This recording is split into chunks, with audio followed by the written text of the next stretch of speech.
प्रकृति दीक्षित जी। राधे राधे गुरु जी। महाराज जी आपके चरणों में कोटि कोटि प्रणाम। महाराज जी मैं शिव जी की भक्त थी, पर अब स्वयं से ही ऐसा भाव आ रहा है कि वो बिहारी जी में भाव बदल गया। महाराज जी, महाराज जी मेरा मार्गदर्शन करें, मुझे कुछ समझ नहीं आ रहा क्या। अब अगर भगवान शंकर कृपा करके बिहारी जी के चरणों में प्रेम दे रहे हैं, उसमें कोई प्रश्न नहीं होना चाहिए। यदि आप ऐसा कर रहे हैं तो आपको शिव की अनन्य होना चाहिए, फिर वो आगे जो करें उसको देखना चाहिए। आराध्य देव जहां जैसी व्यवस्था करते हैं उसमें राजी हैं। अगर आपको ऐसा लग रहा है कि भगवान शंकर के भजन का प्रताप उदय हुआ और बाकी बिहारी लाल के चरणों में अब हमारी प्रीति हो रही, तो प्रश्नवाचक चिन्ह नहीं आना चाहिए। इष्ट के विधान में प्रश्नवाचक चिन्ह नहीं, क्योंकि भगवान शंकर की भक्ति का स्वरूप भी यहीं आके पूर्ण होता है। वो जिस पर कृपा करते हैं वो हरि के चरणों में प्रेम प्रदान कर देते हैं, उनका ऐसा प्रभाव है। अयोध्या वासियों से भगवान श्री राम हाथ जोड़कर कहते हैं कि मैं चक्रवर्ती सम्राट हूं, इस बात से कह रहा हूं, ऐसा नहीं, मैं हाथ जोड़कर कह रहा हूं। औरो एक गुपुत मत सबई कहो कर जोरी, शंकर भजन बिना नर भगति न पावे मोरी। कहा है ना। तो हमें तो लगता है कि भगवान शिव की प्रसन्नता ही बिहारी जी तक ला सकती है। जा पर कृपा न करहि पुरारी, सो न पाव मुनि भगति हमारी। स्पष्ट कह रहे। अगर आप ऐसा सोचती है कि मैं, तो फिर अभी गलत है। अगर ऐसा सोचती है कि मेरे आराध्य देव भगवान शिव बाकी बिहारी के चरणों में प्रीति प्रदान कर रहे हैं, तो प्रश्नवाचक नहीं होना चाहिए। तो फिर उसमें चिन्ह कैसे। आराध्य देव की इच्छा ही हमारी इच्छा है, क्यों। हाँ, तो ऐसा भाव रखो। अगर आप उसमें प्रश्नवाचक चिन्ह, तो अभी ठीक नहीं, आप शिव आराधना में लगो जब वो कृपा कर जी। कीजिएगा। लेकिन जब मैं प्रभु को याद करती हूँ, मैं पहले बहुत भोले बाबा की भक्ति, मैं मेरी शादी यहाँ हो गई, उसके बाद मैं यहाँ पे आ गई और मुझे बिहारी जी पे हर कुछ से बिहारी जी दिखते हर जगह बुजुर्ग। अरे बहुत बढ़िया हुआ, धन्य भाग कि कम से कम शादी के बाद बिहारी जी तो याद आ रहे हैं, नहीं तो घर गृहस्थी के प्रपंच में बिहारी जी कहाँ याद आते हैं। तो इसमें रोने की बात नहीं, आनंद मनाने की बात है।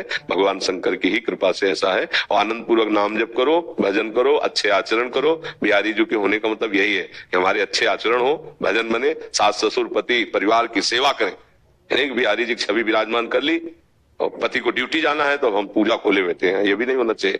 देखो गृहस्थी में ये बात समझना चाहिए। अब पति को किसी कार्य हेतु, जो लोग तो कार्य करते हैं ना, पहले बिहारी जी पति धर्म के अनुसार चले। गृहस्थ धर्म में पत्नी का पहला कर्तव्य है पति और पुत्रों की व्यवस्था। नाम जब करे, पुत्रों को स्कूल जाना है, पति को ऑफिस जाना है, या किसान है, कुछ भी है, जो भी है, तो उसकी सेवा परिचर्या। और जब एकांत में हुए तो खूब बिहारी जी को धूप बत्ती अगरबत्ती आरती पूजा भोग राग, जैसे गृहस्थी में ज्यादा पूजा का विस्तार ना करके सेवा का विस्तार करे। सेवा सास ससुर की, पति की, पुत्र की, घर की सफाई सुरक्षा व्यवस्था, तो आप देखना पूरा घर प्रसन्न रहेगा। एक बार महाराष्ट्र के संत श्री एकनाथ जी महाराज गौमुख से, वहां से जल कई भक्तों के साथ रामेश्वरम जी चढ़ाने के लिए ले जा रहे थे। जब नजदीक पहुंचे रामेश्वरम, थोड़ी दूर ही रह गए थे, तो एक पशु गधा प्यास से व्याकुल ऐसे जिभ्या निकाले तड़प रहा था। उन्होंने देखा, उनका प्रभु मैं ऐसा नहीं देख। नजदीक गए, सबने रोका, अरे कितनी यात्रा करके गंगोत्री से गौमुख से आप जल लाए हो रामेश्वर जी, थोड़ी देर। उन्होंने कहा, पूरा कलश जो लिए थे गंगा जल का गोद में उठाया, ऐसे पिला दिया। जी पिला। वो तो सब गए उधर, और इधर कोई गधा नहीं था, कोई पशु वाला ही था, पशुपति भगवान शिव ऐसे ऐसे सब में छुप करके वही बैठे हुए हैं। पहले पति की आराधना करो, पहले परिवार की व्यवस्था कर दो, फिर पूजा वाला पर्दा हटाओ। जब सब हो गया, गृहस्थी की अलग पूजा होती है, इसीलिए दो मार्ग है, विरक्त मार्ग और गृहस्थ मार्ग। गृहस्थ मार्ग की पूजा इसमें।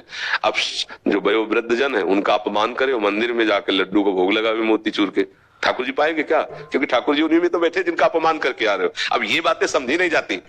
ये घर के बड़े बूढ़े माता पिता सास ससुर, ये सब भगवत स्वरूप है, इन्हीं की आराधना करके। तो बोले वो हमें गाली देते हैं, उनका भी तो कोई कर्तव्य। ये नहीं, धर्म ऐसा नहीं कहता। वो वृद्ध है, उनकी बुद्धि बिगड़ जाए, कहो गाली देने लगे, कहो तुम्हारी निंदा करे। जब तुम रिश्ते नातेदार आए तो निंदा करे, आपको सहना होगा, तभी तो धर्म का पालन होगा। धर्म का पालन अगर सुखपूर्वक होता तो धर्मात्माओं की टोलियां होती। धर्म का पालन करने के लिए दुख सहना होता है। तो हम अपने बड़े बुजुर्गों की पति आदि की सबकी सेवा करें, बिहारी जी की भावना करें, तो सच्ची भक्ति बिहारी जी की हो जाएगी। और अगर हम केवल बिहारी जी वाली बात माने और सब के प्रति उदासीन भाव करें तो घर में कलह खड़ा हो जाए। भक्ति कलह नहीं सिखाती, प्रेम सिखाती। पहले इनसे प्रेम हो जाए ये सब, तो फिर भगवान इन्हीं में बैठे हो मुस्कुरा देंगे। अब इनसे राग द्वेष करे और श्री विग्रह में या छवि में पूजा केवल करता रहे, तो भगवान कपिल देव जी कहते हैं वो पूजा ऐसी है जैसे राख में किया हुआ हवन। अब मंदिर में तो हमको और बाहर आकर के राग द्वेष लड़ाई झगड़ा है, तो हमें तो नहीं लगता कि वो पूजा पूजा भगवान मानेंगे, क्योंकि इन्हीं के अंदर हाँ हम अपने कर्तव्य का पालन करें। वो क्या कर रहे हैं वो देखें, प्रभु जाने। हमारा जो कर्तव्य, हम अपने कर्तव्य का पालन, कर्तव्य ही सबसे बड़ी भगवान की पूजा है, ये दिमाग में बैठा लिया जाए। तो हम कह रहे कर्तव्य का पालन करते हुए जो नाम जप करे। अरे रसोई बना रहे, क्या चला जाएगा, राधा राधा राधा राधा राधा। अब माले लेना जरूरी है क्या? चिमटा हाथ में रोटी सेक राधा राधा, भजन नहीं हो रहा है। फावड़ा हाथ में राधा राधा, भजन। माम निस्मर युद्ध च, समझ जाओ तो भजन करने के लिए अलग से कोई जहां हो वहीं भजन होता चला जाएगा। बोले आपके क्यों बाबा जी बने बैठे हो? हमारे भाग्य में लिखा है। नहीं, हमारे भाग्य में बाबा जी बनकर भजन करना लिखा है, तुम्हारे भाग्य में गृहस्थ बनकर लिखा है। तो भगवान जिसको जैसे रख रहे वैसे भजन किया जाए तो आनंद हो जाए। हमारे भजन की पद्धति अलग है, आपके भजन की पद्धति अलग है। भगवान